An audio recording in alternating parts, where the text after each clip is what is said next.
आंदोलन का केलं? आंदोलन या खामगाव तालुक्यात अतिवृष्टी झाली, गारपीट झाली, हा खामगाव तालुका ओला दुष्काळग्रस्त म्हणून जाहीर करा अशी आमची मागणी आहे। आणि या दळबद्री सरकारला आमचा कवडीचाही किंमत नाही। आमचे मायबाप, आमच्या सोयाबीनला भाव नाही, आमच्या कापसाला भाव नाही, आमच्या उडीद मूग गेले। आणि आजची परिस्थिती अशी आहे की एवढं दळबद्री काम आहे किंवा गेल्या वर्षी अतिवृष्टी झाली आणि त्या अतिवृष्टीचे पैसे मागण्यासाठी आम्हाला वारंवार आंदोलन करावं। काय करावं, या निषेध व्यक्त करण्यासाठी आम्ही आंदोलन केलं। खऱ्या अर्थानं मुळ्या मारणार होतो, पण आता आम्हाला इथून पोलिसांनी पकडलं।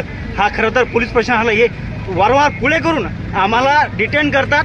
या दळबद्री सरकारचा आम्ही निषेध करतो आणि खरं हे कुणाच्या सांगण्याहून होते याचाही कधीतरी विचार केला पाहिजे।